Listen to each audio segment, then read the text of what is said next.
What's up, college football fans and Mean Green fans? Sonoy Valente here once again with the Mean Green Show. Today, joined by a special guest in Austin Aune, the UNT single season record holding in touchdowns as of late. And we're going to get into Austin Aune's journey in the transfer portal, his journey out of high school. Initially, it's all things Austin Aune. But before we get into all of that, guys, you already know the drill. If you're a fan of college football and G5 football, consider hitting that like and subscribe button because that is truly all that we talk about. All right, Austin. So you're the talk of the college football town as of late. So I really appreciate you jumping on here with me. Yeah. You broke the single season touchdown record, but the Mason Fine held previously. And I don't know this is to be a fact or not, but have you broken the oldest quarterback to jump in the portal record? Do you know? Oh man, I have to be right. I think I might be the oldest college quarterback for Division One. I'm not sure, but definitely up there. We kind of looked at try to see how many records I could break. We never got it official, but me throwing a touchdown pass to Jason Pirtle last year. I was 28, he was 24, so we're trying to see if that was like the oldest combined record. So I probably have a bunch of records for old man stuff. So we were talking a little bit pre-tape, and you were like, kind of like, dude, I don't want to do this. So it's not like I chose this is the path that life took it, but I think it's really interesting. I think it's cool that that went the baseball route and everything, which we'll get into here in a moment. But Yeah. I mean, what is some of the craziest flack you've heard about your age thus far in your collegiate career? I mean, everybody just you see read in the comments. They're like, "What is he doing playing college football at 28 years old?" And kind of like I said, kind of before the show, I was like, "Man, I don't want to be 28 years old playing college football. That's just that's how what my path has taken me here." And so I know I'm enjoying it, living out a dream of playing football. So I'm fortunate enough to get to be able to do both. Play professional baseball. That didn't work out, but come back and pursue a dream of playing football. And so this is the path that I got to take to get where I want to be. And so it's been a whole lot of fun, and I've enjoyed the ride. Okay, so kind of taking it back to Argyle 2012. You were class of 2012 out of Argyle, right? Yep, that's correct. Okay, so you sign with TCU Yeah. and you go up there, and then that's when you get drafted by the Yankees. Can you kind of talk us through TCU, Yankees, Arkansas? There's that whole saga, how that went. Yeah. So I committed to TCU out of high school on a football scholarship. And Coach Patterson brought me in and offered me a football scholarship. And I was like, hey, coach, I was stubborn back then. I was like, yeah, that's great, but I want to play baseball too. Like I thought, now that I played football, like there's no way I could play both in college, but just because of the time constraints. But back then I was like, I'm not going to commit unless you tell me I can play baseball as well. So sent out a guy, scout, for their baseball team, and he said, he could probably play for us, and so I committed to TCU, graduated high school, and then reported for summer one, summer football workouts. I got through one workout. It was tough. We ran a lot. We lifted. I threw up everywhere. I was like, oh man, this college football thing gonna be tough. And then the Yankees ended up calling what would be my agent, and said, is he willing to sign? And so we had a number. I had a little bit of leverage while I was on campus at TCU. So if MLB scouts were calling, I was like, hey, you got to meet this number, or I'm already here in college on a full ride. So Yankees met that number and ended up signing with them, which was awesome. Playing for a 27-time world championship team, and getting to represent the Yankees was a dream of mine. And so played with them almost a full 6 seasons. It got released in August. The season ended in September, so I pretty much count it as a full 6 seasons. But transactions are made at the end of the year, and so I was kind of one of those guys. Where like, hey, we're gonna release you, and we're bringing a younger guy up. I said that's fine, and so got released, and on my way home, I started calling all these coaches and trying to put my name back in the kind of that recruiting circle. I was like, hey, I've been out of college for 6 years, but I'm trying to come back and play football if you're interested. And I think maybe my first call was to Coach Luttrell, actually, driving back home from Tampa, Florida. And so Talked to him. Ended How up did you talking how to. did you get connected with Latrell initially? I can't remember who gave me his number, but just obviously being from Argyle, obviously North Texas is right down the road, and so Gotcha. somebody gave me his number. I can't remember who it was, but ended up talking to him, talking to SMU, talking to TCU, and then Coach Chad Morris got the job at Arkansas from SMU, and so I had previously talked to them at SMU, so that's how my connection there. Um, Went to Arkansas for 1 semester, and Arkansas is awesome. The school is unbelievable. Campus is beautiful. The football facilities are top notch. I got there and kind of realized, I hadn't been playing football for 6 years, and there's a lot of work to be done. And so, the resources I had outside of college and outside of the college coaches home, where I feel like I could really shine would be, North Texas. I could work with, QB coaches and strength coaches outside of the facilities and stuff to get me where I wanted to go. Because I got pictures of, when I first came back playing football, of my throwing motion, my biomechanics stuff, to where I am now, and is a whole different. It looks a lot better. I look back in those and I'm like, oh, that was kind of rough, but transferred to North Texas, and you know sat sat behind Mason Fine for a couple years, and then battled it out with Bean, battled it out with Jace, then finally got my time to start a full season. That's why I came back for this last year to see what I could do. If I got the starting job from the very beginning of the season, and see how it would pan out. And so went through this year. A relatively good year. Broke the season single record for touchdowns, but you know, you play the game to win championships, and so we fell short on those. So a little disappointed with that, but glad I came back. There's no regrets in coming back for this year. Had a lot of fun. Football is something I love to do, so it was a great season. So, kind of backing up a little bit there. So when Yeah, you were I know that was signed a to lot of No, that was information. good. That was good. That was All really right, good. cool. But back to TCU. So when you had that first workout and then you threw up, was that a little bit of all right, that's it. Like here's No, no. no, Yeah, you can talk to a lot of the guys.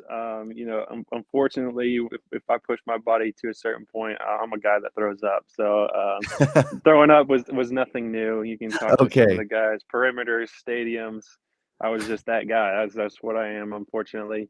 So I just knew it was going to be tough. I was like, "Whew, man, this college thing is no joke." And I think I had left the football facility after that workout, and I'm walking across campus um, to go to some meeting. I don't know if it was an academic meeting or a meeting for freshmen or whatever it was, but my agent ended up calling me and said, "Hey, the Yankees called.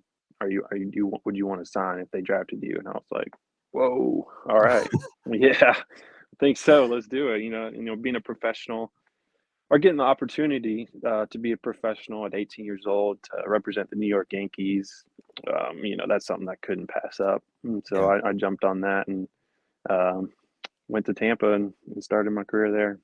How did that conversation go with Coach Patterson when you had to go in his office and say, "Hey, I'm actually gonna take this." Did he take it pretty good, or did he try Yeah, to no, he actually took it really well. I was, he respected him for how he treated it, because he probably could have gone a lot worse. But he was like, "Hey, man, when we signed you, we signed two quarterbacks out of my class," and so he's like, we didn't want it to happen, but we thought there was a possibility you might get drafted. That's why we took two quarterbacks. Best of luck to you, and that was it. So, um, and nothing crazy. He didn't try to talk me out of it. Just was very respectful of it, and I respect him for that. And so he made it great.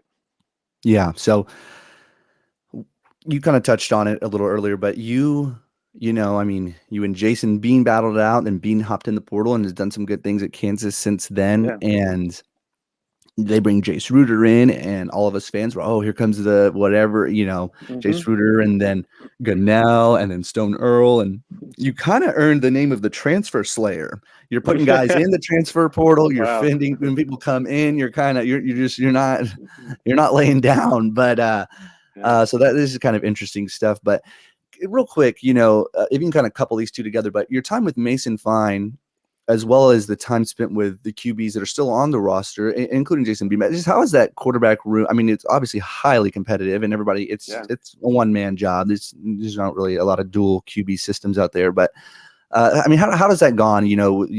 With the years with Mason, as well as the current QBs, and just the competition, as well as the camaraderie that you guys have. Yeah, I'll say, I'll start by, um, with playing behind Mason, I got to see, his ethic and, how to win games. He won ball games. That's why everybody loves him at UNT, and he was a very efficient passer. Um, and so you got to see how he worked his craft, what he was like in the meeting rooms, how intent he paid attention, and so very detailed. And you see how, obviously he was younger than me, but I watched him and say, all right, this is how a good quarterback, you know goes about his day and everything. And so, watching him and getting to learn kind of how to do the position was something that was good for me. And so, and then, having all these guys transfer in and try to take the job, it was tough, man. It's tough on your mental, psyche, and because, oh man, here comes another quarterback, trying to take my spot. And so, yeah, that was something that, happened to me with the Yankees too. I mean, every year there's a draft, and every year there's guys trying to take your job, and so it wasn't really new. And so you just have to go control the things that you can control, and that was competing every single day, and just, playing so good that the coaches, couldn't take you off the field. And that was kind of how I try to live, my life in those moments. I was like, I just got to be, so good that, they can't take me off the field. And so, ended up beating a lot of good quarterbacks, because, these guys that transferred in were good. I think, each and every day, we'll have quarterback competitions, once every week, and most every week it's someone else winning. So, it's a very competitive room. The group of guys is, absolutely awesome. I enjoyed, obviously we were competing every single day and trying to kill each other, being that one guy quarterback. But when the helmets came off and the pads came off, we were a pretty close knit group, and, love talking trash to each other, love giving each other a hard time, and so I really enjoyed that group. Probably my favorite, season, group of guys, in that quarterback room was this year, and they made it very enjoyable. And so I think UNT's got a bright future with those guys, and can't wait to see, what they do now. Yeah, and you don't have to comment on this, but it's just something that I feel for you that you never really got the to reap the benefit of what I'm about to say. But obviously, I had Coach Shambor, who I'm a real big fan of. Coach Shambor Yeah. as a player, as well as a climbing the ranks coach. But he is a new coach, and then obviously you got Cole Johnson, who came in Hmm. there too to kind of help you out. But unfortunately, I really you never really got to benefit from a QB coach with 2 years of consistency anyway. And I know they Yeah. moved Coach Blesh over, and he seemed like he did a good job, Yeah. with you guys. But again, I mean, just a quarterback coach is a little bit different, as I'm sure you could attest to that you've been all the stops you've been to. So, you know, water under the bridge at this point. But who knows? Maybe you would have put up 50 touchdowns if you had a QB coach. But Yeah, um, no, it's tough, but you just gotta, that's something that, like, I kind of referred back to the Yankees earlier, but that's something that, maybe I was used to, or lived through with baseball. Each year you're, if you're moving up, if you're not staying at the same place, but each year you're moving up, and you have a different hitting coach, and you have a different, outfielder coach, you have a different base running coach, and so you kind of learn how to, um, deal with different coaches, and be coachable, and obviously you take what they're giving you, but sometimes not all that they're saying is great for you, and so you kind of pick and choose what can make you the best quarterback. And so unfortunately, I had different quarterback, coach every single every single year in that quarterback room. But this last year, I think Coach Quinn and Coach Bledge did a really good job, and obviously helping me get prepared each and every week, as far as what the defense was going to give us, the blitzes, and so. I think that was huge for me this year is having those guys. Blesh being in the same room as me, as offensive coordinator and the quarterback, got to be on the same page. And so, I think we kind of knew what each other was thinking, and they did a good job each and every week, helping me out and get me prepared. And I think 33 touchdowns, compared to last year, is a testament to that. So North Texas, we've kind of named ourselves, everybody who has a podcast anyway, as Podcast U. I mean, there's this one, there's Go Mean Green, there's Mean Green Nation, there's Firing Boomer that was there for a time, the Green Room with Matthew, and there's just so many that, Yeah. and we've all been very harsh on you at times. And A, it doesn't really seem like you really care, which is good. Yeah, But comes with the B, position. yeah, exactly. But B, you've had pretty much, well, you've had a lot of teammates come to your defense. One of them in Kyle Powell, who threatened, I think him and Rooney were going to do some fight or something. But I mean, what is it about you that you just seem to, I mean, with that age gap and everything that you have, I mean, you're 28 and some of these you're 29 now, but back when you were your first year kind of starting 28 and some of your receivers are probably 19, 20. How did you relate to them with such a life gap experience too, nevertheless the age? Yeah, I think just being kind of an older guy. Well, I'll start off by this. I think from the outside looking in with the age gap, it's probably like I feel like people think, man, I'm like a unicorn walking through the locker room. It's so different. And it's really not. I think, when I enter the locker room, yeah, I'm 10 years older than some of those guys, maybe even 11 years older than some of those guys, but like I'm just one of the guys. And so you build relationships so with the guys over the years, going through workouts, just being together all the time in the locker room. And so the maybe being a quarterback and being older, guys maybe gravitated to me, and I feel like I'm a likable guy. I'm not a not a jerk or anything, and so I like to have a great time.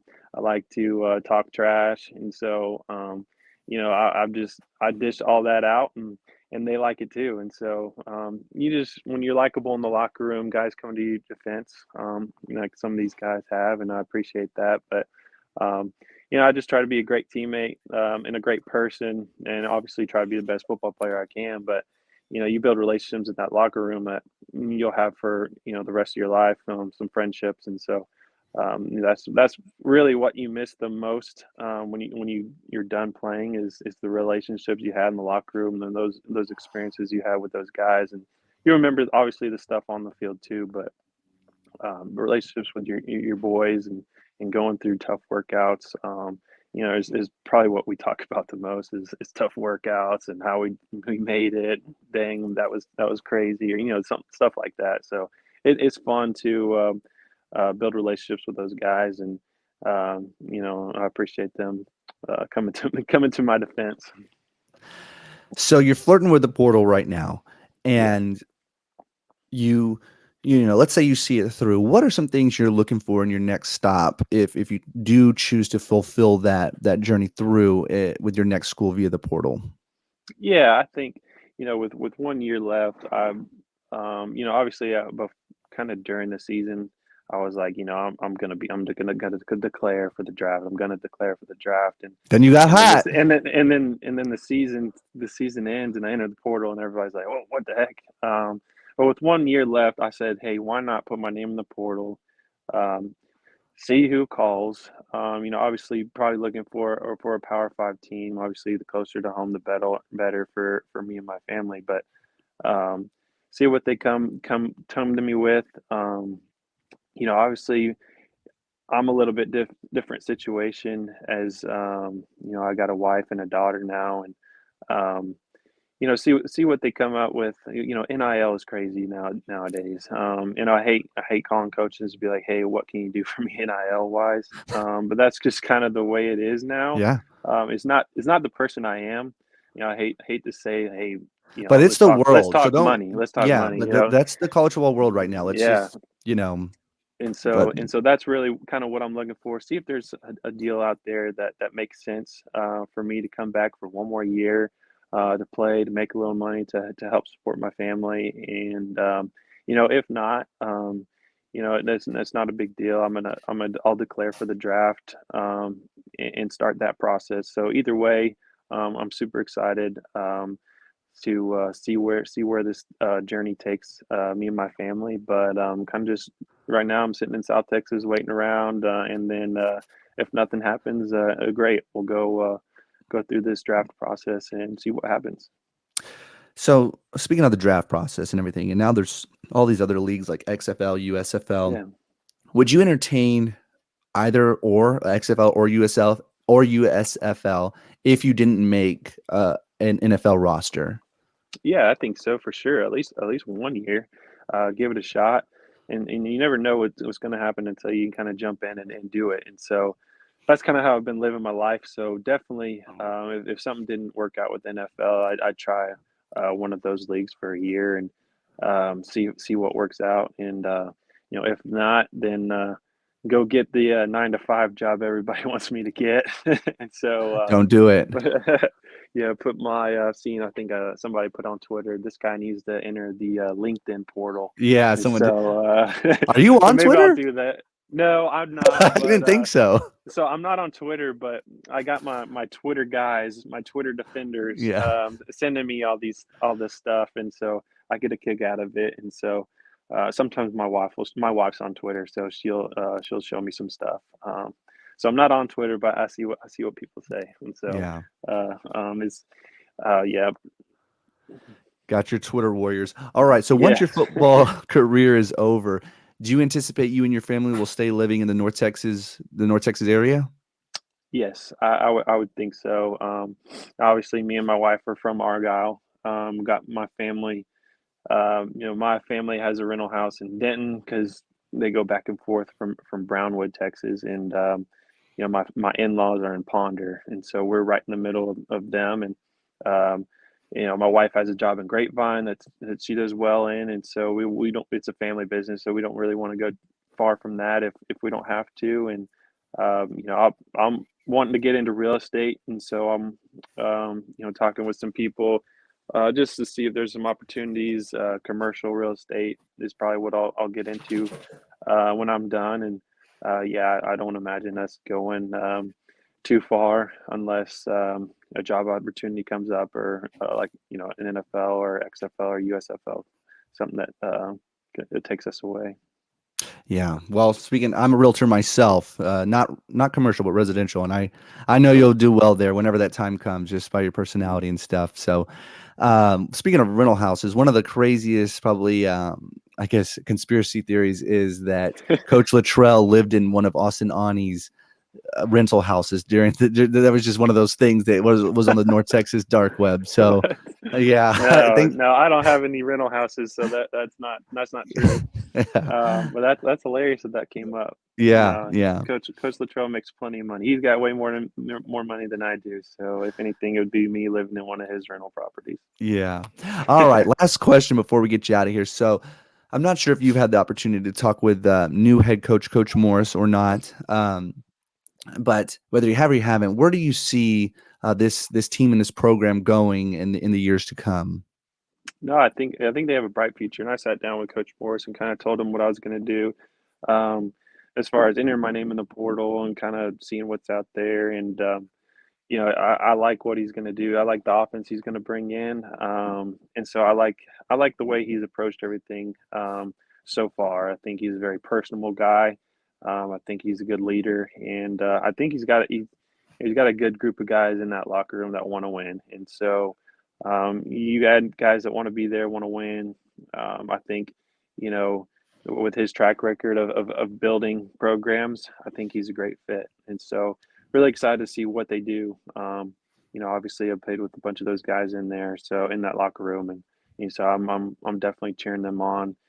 Being alumni, I'm cheering them on, and so we'll see how he does. And so um, super excited for what the program is where the program's going, and I think they got a bright future. Obviously, going up in a conference is going to be tough, but never know what can happen, and so it could be great for them, and they'll do good. I think in the next 3 to 4 years, they'll definitely have a lot of talent there, and definitely be competing in the American Conference Championship. That's my take. Yeah. Awesome. Well, Austin, thank you so much for jumping on with me. I really Yeah, appreciate your time. Best of luck in the portal and all your football endeavors, and really excited to see how it all plays out for you. awesome. Thank you very much for having me. Yes, sir. See you soon.